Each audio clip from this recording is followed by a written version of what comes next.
नमस्कार, आधा दिन पूरी खबर के इस बुलेटिन में आपका स्वागत है। मैं हूं आपके साथ राजश्री थवाइत और मैं हूं आपके साथ अपूर्वा सिंह। सीधा खबरों का रुख करेंगे और इस बुलेटिन में सबसे पहले बात छत्तीसगढ़ की करेंगे, जहां सुरक्षा बलों की कार्रवाई और शासन की पुनर्वास नीतियों के चलते नक्सलियों का सरेंडर लगातार जारी है।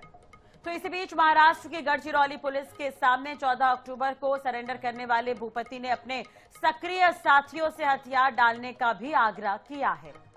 शनिवार को वीडियो संदेश जारी कर अन्य नक्सलियों को भी यही संदेश दिया कि हथियार छोड़ें और मुख्य धारा में आए। सरेंडर के इच्छुक लोग उनके मोबाइल नंबर या साथी रुपेश के नंबर पर संपर्क कर सकते हैं।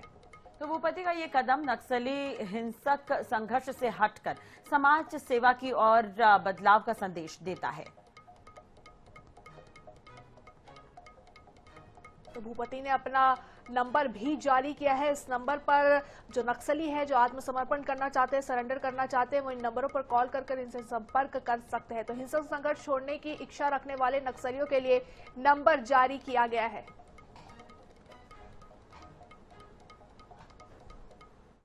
मुख्य रूप से आदिवासी हितैषियों से अनुरोध कर रहा हूं कि हम जो निर्णय लिए हैं, इस निर्णय को आप समझिए और हमारा समर्थन कीजिए।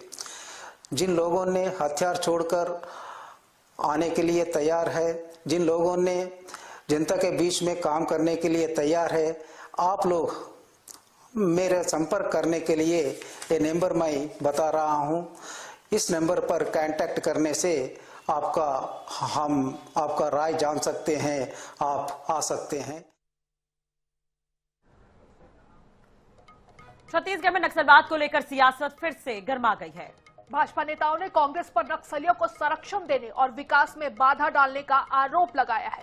इधर डिप्टी सीएम अरुण साव ने कहा कि सरगुजा में नक्सलवाद उनके शासनकाल में खत्म हुआ, जबकि कांग्रेस ने बस्तर को नक्सलवाद की ओर धकेला और 5 साल तक इसे पाला पोसा है। और अब छत्तीसगढ़ और बस्तर नक्सल मुक्त होने की दिशा में है, लेकिन कांग्रेस देश तोड़ने वालों के साथ खड़ी नजर आती है। वहीं मंत्री केदार कश्यप ने भी निशाना साधा है कि कांग्रेस की सरकार के दौरान नक्सलियों को संरक्षण मिलता रहा। उन्होंने कहा कि जो संविधान की बातें करते थे, आज वही संविधान की धज्जियां उड़ा रहे हैं।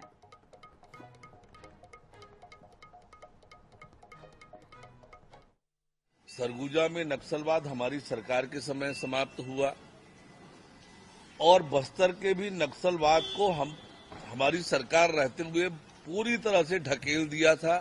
थोड़े से हिस्से में बचे थे, पर 5 साल कांग्रेस की सरकार में कांग्रेस ने उन्हें पाला पोसा और अब फिर से हमारा बस्तर, हमारा छत्तीसगढ़ और हमारा देश नक्सल मुक्त होने जा रहा है। ये जग जाहिर है इनके रिश्ते कैसे समाज को तोड़ने वाले, देश को तोड़ने वाले लोगों के साथ हमेशा कांग्रेस खड़ी होती दिखती है।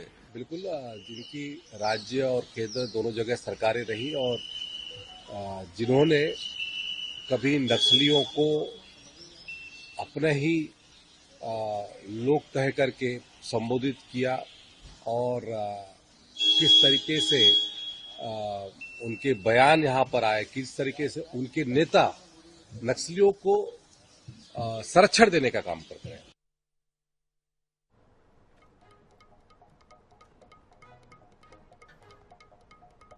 इधर मध्य प्रदेश की राजनीति में एक ऐसा मुद्दा गरमाया है जो राजनीति से ज्यादा समाज और परिवार से जुड़ा है, और वो मुद्दा है बढ़ता हुआ नशा। तो रीवा से बीजेपी सांसद जनार्दन मिश्रा एक बार फिर से सुर्खियों में हैं। उन्होंने मध्य प्रदेश स्थापना दिवस कार्यक्रम में एक विवादास्पद लेकिन गंभीर बयान दिया है। सांसद मिश्रा ने कहा कि अब ये समझना गलत है कि केवल लड़के ही नशा करते हैं, अब तो लड़कियां भी नशा कर रही हैं। सांसद मिश्रा ने इसके लिए परिवारों को जिम्मेदार ठहराया और कहा कि माता पिता ने बच्चों के साथ बैठना छोड़ दिया है, जिससे बच्चे गलत रास्ते पर जा रहे हैं। लेकिन इस बयान पर सबसे बड़ा मोड़ तब आया जब पीसी चीफ जीतू पटवारी ने सांसद के बयान का समर्थन किया।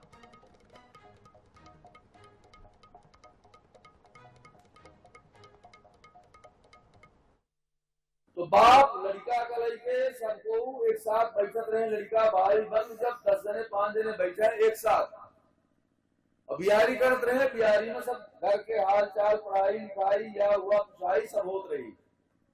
समाज ने अपने बच्चों के साथ बैठना बंद कर दिया।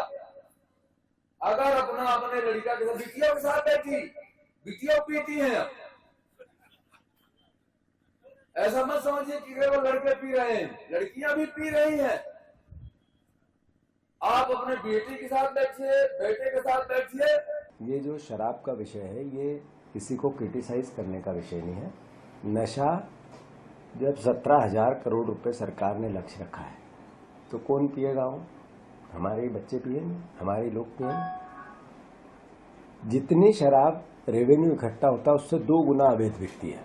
ये सारे रिसर्च बोलते हैं। अगर 17,000 करोड़ रुपए हम रेवेन्यू इकट्ठा करेंगे, 17 दूनी 34, 17 तिया 51, 50 डबल सीधे अवैध शराब बिकती है। जितना रेवेन्यू इकट्ठा होता है उससे सीधे डबल।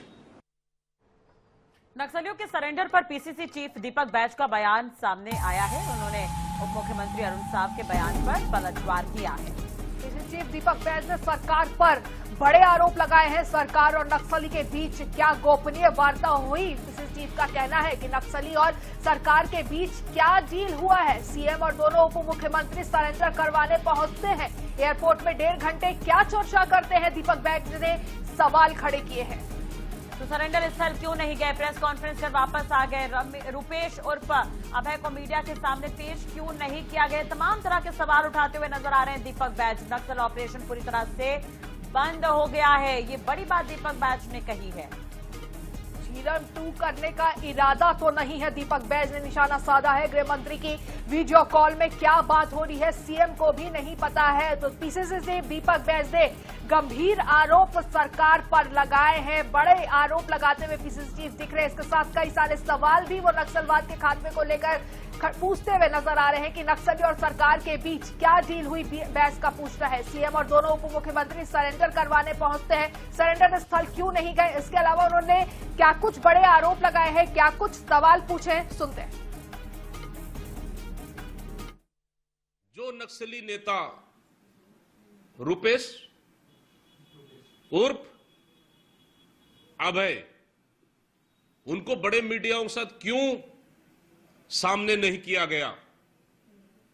जो कि वहां के स्थानीय जगदलपुर की लोकल मीडिया इस बात को लिख रहे हैं। इसलिए हम कह रहे हैं इस सरकार से कि नक्सली और सरकार के बीच में क्या डील हुई, यह प्रदेश की जनता को, सरकार को बताना चाहिए, नंबर 1।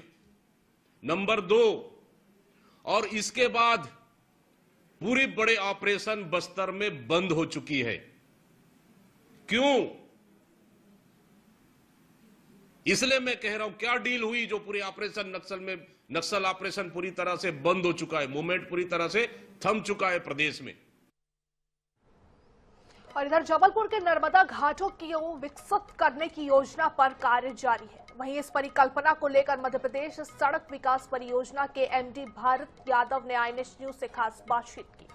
उन्होंने कहा कि गौरी घाट को सरयू की तर्ज पर विकसित किया जाएगा। लगभग 300 करोड़ रुपए की योजना मार्च 2026 में शुरू हो जाएगी। नर्मदा घाट विकसित होने जा रहा है और उसका फायदा जो है आम जनता को मिलेगा। इसकी क्या है परिकल्पना, किस प्रकार से रहेगा ये, इससे बात करने के लिए हमारे साथ मौजूद हैं मध्य प्रदेश सड़क परिवहन के प्रबंधक भरत यादव जी। हम उनसे चर्चा करेंगे। सर, किस प्रकार की योजना है ये पूरी? देखिए, इसमें माननीय मुख्यमंत्री जी ने घोषणा की थी और माननीय मंत्री जी, हमारे जो पीडब्ल्यूडी मंत्री जी हैं माननीय राकेश सिंह जी, उनके निर्देशन में ये काम हो रहा है। और जिस तरह से अयोध्या में सरयू में घाट विकसित किए गए, उसी तरह से नर्मदा जी के किनारे जबलपुर में गौरी घाट से लेके और जितने भी घाट हैं आसपास के सरयू की तट पर विकसित किए जाएंगे। वहाँ सभी सुविधाएं रहेंगी और पर्यावरण हितैषी काम किए जाएंगे, जिससे कि सीधे माँ नर्मदा में जो भी गंदगी होती है वो ना हो। सर, इसकी योजना की हम बात करें, लागत की बात करें तो कितनी लागत से ये बन पाएगा और कब तक तैयार होगा, कब तक इसका मतलब डीपीआर वगैरह तैयार हो जाएगी सारी चीज़ें? देखिए, जो अभी हम लोग डीपीआर पे काम कर रहे हैं, जल्दी ही डीपीआर कंप्लीट होगी, फिर टेंडर की कार्रवाई होगी। और ऐसा जैसा माननीय मंत्री जी ने भी बताया है कि मार्च लास्ट तक काम शुरू होगा। लागत फेज 1 की करीब लगभग 300 करोड़ आएगी। फिर फेज 2 में काम होगा, जिसमें कि आपके अन्य जो घाट हैं तिलवारा घाट तक के, वो पूरे घाट विकसित किए जाएंगे। और भी जो चीज़ें आवश्यक हैं, सड़क वगैरह, वो फेज 2 में ली जाएंगी। लेकिन फेज 1 में पूरा जो काम लिया जाना है उसका काम मार्च से शुरू हो जाएगा। तो मान के चलें कि मार्च से काम शुरू हो जाएगा और समय सीमा कोई निर्धारित होगी इसमें? 2 साल का करीब समय लगेगा, क्योंकि बारिश भी रहेगी, 2 बारिश के सीजन रहेंगे, तो कम से कम 2 साल का समय लगेगा। तो ये भरत यादव जो बता रहे हैं कि 2 साल का समय जो है इसमें लगेगा और एक बेहतरीन परियोजना जो है नर्मदा के किनारे वो बनने जा रही है और नर्मदा के किनारे रहने वाले ही नहीं, जबलपुर के समस्त लोग जो यहाँ पर स्वच्छ वातावरण जो है वो तैयार किया जाएगा। जबलपुर से हमारे सहयोगी कार्तिक गुप्ता के साथ संजय साहू, INS 24x7। सुनने बात को लेते इसी बीच एक बड़ी और अहम खबर की, तो इंदौर से बड़ी खबर है। ड्रग्स के खिलाफ पुलिस की नई रणनीति, ड्रोन से निगरानी के बाद लगाई जा रही शिकायत पेटियां।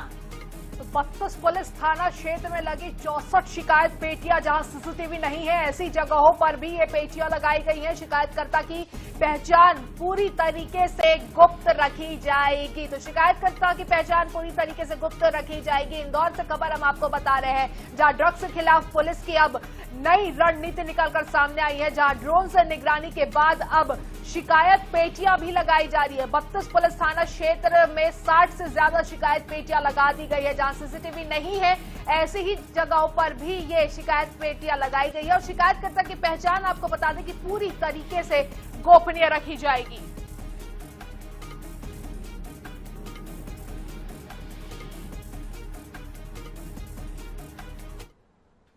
तो शनिवार को प्रधानमंत्री नरेंद्र मोदी ने छत्तीसगढ़ की नई विधानसभा का उद्घाटन किया। इस ऐतिहासिक मौके पर जहां पीएम ने राज्य से अपने आत्मीय रिश्ते को याद किया, तो वहीं विधानसभा स्पीकर डॉक्टर रमन सिंह के अनुभव और समर्पण की जमकर तारीफ भी की।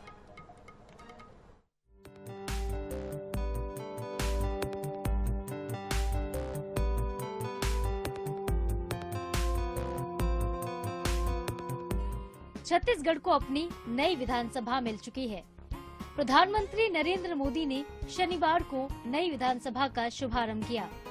इस दौरान पीएम मोदी ने छत्तीसगढ़ की भूमि से अपने आत्मीय नाते को याद किया और कहा कि जीवन को गढ़ने में यहाँ के लोगों का, यहाँ की भूमि का बहुत बड़ा आशीर्वाद रहा है। छत्तीसगढ़ की विकास यात्रा के लिए आज का दिन एक स्वर्णिम शुरुआत का दिन है और मेरे लिए व्यक्तिगत तौर पर ये बहुत ही सुखद दिन है, अहम दिन है। मेरा बीते कई दशकों से इस भूमि से बहुत आत्मीय नाता रहा है। मेरे जीवन को घड़ने में यहाँ के लोगों का, यहाँ की भूमि का बहुत बड़ा आशीर्वाद रहा है। इस खास मौके पर पीएम मोदी ने राज्य के पूर्व सीएम और वर्तमान विधानसभा स्पीकर डॉक्टर रमन सिंह की जमकर तारीफ की। पीएम मोदी ने कहा कि जहां इस सदन में हर कोने में हमारे महापुरुषों के आदर्श हैं, तो वहीं इसकी अध्यक्ष पीठ पर रमन सिंह जैसा अनुभवी नेतृत्व भी है। रमन जी इस बात का बहुत बड़ा उदाहरण है कि एक कार्यकर्ता अपने परिश्रम से, अपने समर्पण भाव से लोकतांत्रिक व्यवस्था को कितना सशक्त बना सकता है। क्रिकेट में तो देखते हैं कि जो कभी कैप्टन रहता है वो कभी टीम में खिलाड़ी बनकर भी खेलता है, लेकिन राजनीति में ऐसा देखने को नहीं मिलता। ये उदाहरण रमन सिंह जी ही दे सकते हैं कि जो कभी कैप्टन हुआ करते थे वो आज सच्ची स्पिरिट से छत्तीसगढ़ की सेवा के लिए समर्पित हर कार्यकर्ता के लिए प्रेरणा के स्रोत के तौर पर काम कर रहे हैं। छत्तीसगढ़ ने जो कुछ हासिल किया है उसके लिए मैं हर मुख्यमंत्री, हर सरकार का अभिनंदन करता हूं, लेकिन बहुत बड़ा श्रेय डॉक्टर रमन सिंह जी को जाता है। उन्होंने तब छत्तीसगढ़ को नेतृत्व दिया जब राज्य के सामने अनेक चुनौतियां थी। मुझे खुशी है कि आज वो विधानसभा के अध्यक्ष के तौर पर अपना मार्गदर्शन दे रहे हैं और विष्णुदेव साय जी की सरकार छत्तीसगढ़ के विकास को तेज गति से आगे ले जा रही है। पीएम मोदी ने छत्तीसगढ़ के 25 वर्षों की यात्रा के इस अहम पड़ाव का सहभागी बनाने पर अपना सौभाग्य इसे बताया। Bureau report, INS 24/7 Raipur. इधर 1 नवंबर को मध्य प्रदेश का स्थापना दिवस मनाया गया, लेकिन इस स्थापना दिवस के साथ ही ग्वालियर का भी एक महत्वपूर्ण मुकाम रहा है, जो अब धीरे धीरे कम होता जा रहा है। क्योंकि ग्वालियर से जब राजधानी छीनी तो बदले में मिले थे 5 मुख्यालय, उनमें भी अफसर कैंप ऑफिस के नाम पर भोपाल ले गए। ऐसे में करोड़ों खर्च कर बनाए गए नए दफ्तरों में सन्नाटा पसरा रहता है। मध्य प्रदेश के गठन के साथ 1 नवंबर 1956 को भोपाल को राजधानी बनाया गया। इससे पहले मध्य भारत प्रांत की राजधानी ग्वालियर हुआ करता था। राजधानी छीनने के एवज में ग्वालियर को प्रदेश के 5 प्रमुख मुख्यालय दिए गए। लैंड रिकॉर्ड, राजस्व मंडल, आबकारी, परिवहन और संचालक स्थानीय निधि संपरीक्षा के मुख्यालय ग्वालियर में हैं। यहाँ पर अफसर और उनके स्टाफ को बैठने के लिए करोड़ों रुपए खर्च कर नए दफ्तर भी बनाए गए हैं, लेकिन इन दफ्तरों में सन्नाटा पसरा रहता है। करने के लिए मेरे साथ राज्यसभा सांसद श्री अशोक सिंह जी मौजूद हैं। सर, जब पहले मध्य प्रदेश का गठन हुआ था और उससे पहले उत्तर भारत था, तो 5-5, 6-6 स्टेट लेवल के ऑफिस थे। यहाँ एक्साइज, परिवहन और बाकी जो ऑडिट का ऑफिस था एक्साइज का था, लेकिन सबके कैंप ऑफिस भोपाल के नाम पर शिफ्ट हो गए, लेकिन ग्वालियर के ऑफिस अब अपनी बेरुखी का सबूत दे रहे हैं। देखिए, मध्य प्रदेश का जब गठन हुआ था तो मध्य भारत, विदर्भ, भोपाल और महाकौशल, इन सब क्षेत्रों का मिला के एक मध्य प्रदेश राज्य का गठन हुआ था। और मध्य प्रदेश राज्य के गठन के वक्त राजधानी कहाँ हो, इसका बड़ा विवाद था। आखिर में तय हुआ कि राजधानी भोपाल में रखी जाएगी, लेकिन हर बड़े शहर को कुछ न कुछ इस तरह से दिया जाएगा कि उनका भी विकास निरंतर होता रहे। ग्वालियर को भी 5 विभाग बड़े मिले, इंदौर को मिले, जबलपुर को मिले। जबलपुर में हाईकोर्ट की स्थापना हुई और भी विभागों की हुई, लेकिन अभी देखा जा रहा है कि उसमें ग्वालियर के साथ भारी अन्याय हो रहा है, क्योंकि जो कार्यालय स्टेट लेवल के थे, जिनसे यहाँ लोगों को कुछ रोजगार मिलता था, इसके साथ साथ और भी विकास के कार्य होते थे, उन सब पे एक विराम लग गया है। वैसे ही ग्वालियर में रोजगार की कमी है और इनके लगातार यहाँ पे काम नहीं करने से और नुकसान हो रहा है। तो मेरी शासन से अपील है कि इन 5 विभाग को यथास्थिति मध्य प्रदेश में ग्वालियर में ही लगातार यहाँ रहने दिया जाए और इसके जो काम सुचारू रूप से करने चाहिए वो होने चाहिए।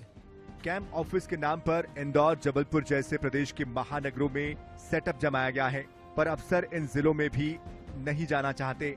वो इन जिलों से जुड़े प्रकरणों की सुनवाई भोपाल स्थित कैंप ऑफिस से वीडियो कॉन्फ्रेंसिंग के माध्यम से करते हैं। जावेद खान, INS 24/7 ग्वालियर। इधर इंदौर में हाईकोर्ट एडवोकेट अभिजीता राठौर के अंगदान के लिए शहर का 65वां ग्रीन कॉरिडोर बनाया गया है।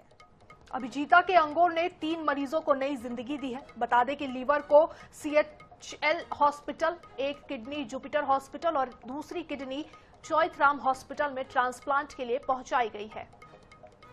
तो ग्रीन कॉरिडोर बनाकर इसे पहुंचाया गया। दरअसल अभिजीता को लंग्स में संक्रमण के चलते अस्पताल में भर्ती करवाया गया था। इलाज के दौरान उनके ब्रेन में खून का थक्का जम गया और डॉक्टरों ने शनिवार को उन्हें ब्रेन डेड घोषित किया।